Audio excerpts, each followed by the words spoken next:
बिस्मिल्लाहिर्रहमानिर्रहीम। हम इस वीलॉग में बात करेंगे कि ईरान की जो असल कामयाबी है वो कौन सी है। देखें, ठीक है कि ईरान पर बहुत सारे अमेरिकी हमले हुए हैं, फ़ज़ाई हमले हुए हैं। इसराइल ने मिज़ाइल फ़ायर किए हैं, अमेरिका ने मिज़ाइल फ़ायर किए हैं, ईरान को तबाह करने की पूरी कोशिश की है। लेकिन ईरान की जो असल कामयाबी है वो ये है कि इस जंग में अरब ममालिक ने अमेरिका का साथ नहीं दिया, या आप यूँ कह लें कि अरब ममालिक इस जंग में शरीक नहीं हुए, ईरान के ख़िलाफ़ शामिल नहीं हुए। ये ईरान की असल कामयाबी है जो आइंदा आने वाले वक्त में बहुत अहम रोल प्ले करेगी। देखें, ये तो हम सब लोग जानते हैं कि अरब ममालिक में, हर अरब मुल्क में अमरीकी फ़ौजी अड्डे मौजूद हैं, और ये फ़ौजी अड्डे कोई आज से मौजूद नहीं हैं। कोई ईरान की जंग से पहले ये अड्डे नहीं बनाए गए, इससे बहुत पहले से मौजूद हैं, कुछ 50-60 सालों से मौजूद हैं। और हमेशा अरबों को धोखे में रखा गया अमेरिका की तरफ से कि वो इनके मफादात का तहफ़्फ़ुज़ करेगा, हालांकि वो इन फ़ौजी अड्डों के ज़रिए अपने मफादात का तहफ़्फ़ुज़ कर रहा था। लेकिन उसने कभी भी अरबों के मफादात का तहफ़्फ़ुज़ नहीं किया। उसने हमेशा इसराइल को प्रेफरेंस दी है, इसराइल के मफादात का तहफ़्फ़ुज़ किया है, चाहे इलाकाई तौर पर हो या इंटरनेशनल सतह पर हो। अगर आप देखें, अक़वाम मुत्तहिदा में अमेरिका हमेशा इसराइल के हक़ में करारदादें, जो इसराइल के ख़िलाफ़ जितनी भी करारदादें हैं उनको वीटो करने वाला वाहिद सुपर पावर है अमेरिका। उसने हमेशा इसराइल के मफादात का तहफ़्फ़ुज़ किया है, लेकिन उसने इस चीज़ को नाम ये दिया हुआ था कि वो अरबों के मफादात का तहफ़्फ़ुज़ कर रहा है। लेकिन बहरहाल देर आयत दुरुस्त आयत कि इस जंग में जो अमेरिका और इसराइल ने ईरान के ख़िलाफ़ शुरू की 28 फरवरी से, अरब रियासतों ने इस जंग में शामिल होने से इनकार किया है। कतर ने और सऊदी अरब ने तो वाज़ेह अल्फाज में इस जंग में शामिल होने से इनकार किया है, और बकिया जो अरब रियासतें हैं उनका भी यही किरदार है।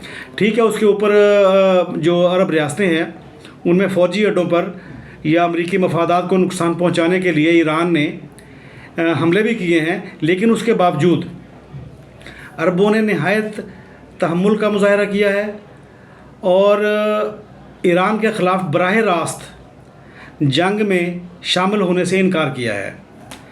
अब आप ये देखें कि ये तो हम सब लोग जानते हैं ना कि अमेरिका के फ़ौजी अड्डे वहाँ पर मौजूद हैं।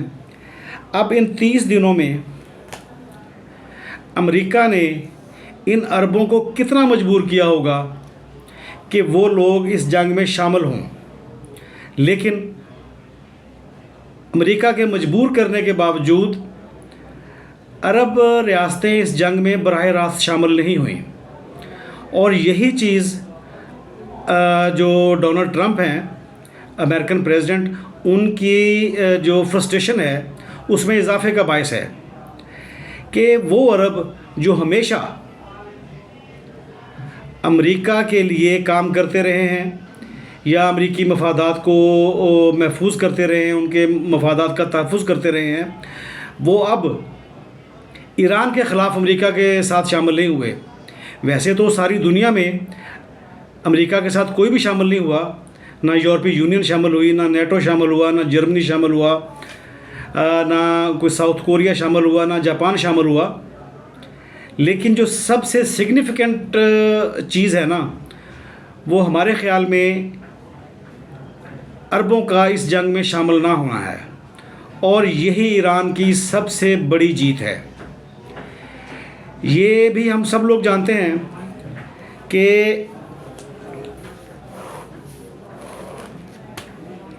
अरब और ईरान जो हैं, अरब रियासतें और ईरान, ये पड़ोसी हैं। अमेरिका तो फायर मारकर या मिज़ाइल मारकर यहाँ से चला जाएगा, लेकिन इन तमाम रियासतों ने इकट्ठे रहना है, इसी जगह पर रहना है। और पहली दफ़ा عرب ریاستوں کو یہ احساس ہوا ہے کہ امریکہ ان کے مفادات کا تحفظ نہیں کر رہا، بلکہ وہ اسرائیل کے مفادات کا تحفظ کر رہا ہے، اور اسرائیل کے مفادات بھی وہ جن سے عربوں کو نقصان پہنچایا جا سکے۔ اب عربوں کو اتنی بات تو سمجھ لگ گئی ہے، عرب ریاستوں کو اتنی بات تو سمجھ لگ گئی ہے۔ اگر ہم دوسری طرف دیکھیں تو عرب عوام پہلے ہی امریکہ کے خلاف تھے، لیکن اس دفعہ جو عرب حکمران ہیں نا، ریاستوں کے جو حکمران ہیں، وہ بھی امریکہ کے خلاف ہیں۔ یہاں پر جیسے ہم نے پہلے بات کی کہ عرب ریاستوں کا اس جنگ میں شامل نہ ہونا بذات خود بہت اہمیت کا حامل ہے، بہت سگنیفیکنٹ ہے۔ یہ دراصل نیو ورلڈ آرڈر کا جو پہلا شفٹ ہے نا، وہ اسی گلف ریاستوں میں ہوا ہے، GCC کنٹریز میں ہوا ہے۔ عرب ریاستوں نے اس میں اہم کردار ادا کیا ہے۔ اب جو نیو ورلڈ آرڈر ہے، اس کا جو شفٹ ہے، وہ آئندہ کیا اس کی صورتحال بنے گی، یہ تو آنے والا وقت بتائے گا۔ لیکن ایک بات طے شدہ ہے کہ امریکہ آئندہ عرب ریاستوں کو اپنے مفادات کے تحفظ کے لیے اور اسرائیل سے ڈرا کر اپنے مفادات کے تحفظ کے لیے استعمال نہیں کر سکے گا، کیونکہ عربوں نے دیکھ لیا کہ اصل میں تو وہ مظاہرہ کر رہا ہے، جو اپنا مفادات کا تحفظ کر رہا ہے، وہ تو اسرائیل ہے، لیکن استعمال وہ ہمیشہ عربوں کو کرتا رہا ہے۔ عربوں سے پیسے بھی اس نے لیے، فوجی اڈوں کے نام پر اس نے پیسے بنائے، فوجی امداد کے نام پر اس نے پیسے بنائے، عربوں کو تحفظ دینے کے لیے، ان کی سیکیورٹی کے لیے اس نے پیسے بنائے، لیکن اس نے کیا کیا؟ کچھ بھی نہیں کیا۔ امریکہ نے ان 30 دنوں کی جنگ میں، یہ 30 دن ہو گئے ہیں، ان 30 دنوں کی جنگ میں امریکہ نے، ظاہر سی بات ہے فوجی اڈے ہیں، اس نے اس کو مجبور بھی کیا ہوگا عربوں کو، لیکن خاص طور پر ان 30 دنوں کی جنگ میں یہ بات بالکل واضح ہو گئی ہے کہ امریکہ صرف اور صرف اپنے مفادات کے تحفظ کے لیے عربوں کو ہمیشہ استعمال کرتا رہا ہے۔ اور اب جب کہ عرب ریاستیں، خاص طور پر قطر اور سعودی عرب، جب یہ ریاستیں امریکہ کے کہنے پر اس ایران جنگ میں شامل نہیں ہوئے، تو اس نے ان عرب ریاستوں کے سربراہوں کو گالیاں نکالنا شروع کر دی ہیں۔ یہاں سے ہمیں مزید ثابت کرنے کی ضرورت نہیں ہے کہ امریکہ یا پریزیڈنٹ ٹرمپ دراصل اسرائیل کے مفادات کا تحفظ کر رہا ہے۔ اگر عرب ریاستیں اس میں شامل نہیں ہو رہی تو وہ ان کو گالیاں نکال رہا ہے۔ یہ اس کی فرسٹریشن کی انتہا ہے، یہ امریکن پریزیڈنٹ کے فرسٹریشن کی انتہا ہے کہ وہ سفارتی لب و لہجہ بھول گیا ہے، وہ سفارتکاری کے تمام معاملات بھول گیا ہے، وہ اپنی حیثیت، امریکہ کی حیثیت کو بھول گیا ہے، اور وہ پاگل پن کی حد تک عربوں کے خلاف ہو چکا ہے۔ عربوں کا قصور صرف اور صرف اتنا ہے کہ پہلی دفعہ انہوں نے اپنے پڑوسی ایران کے خلاف امریکہ کا اعلیٰ کار بننے سے انکار کیا ہے۔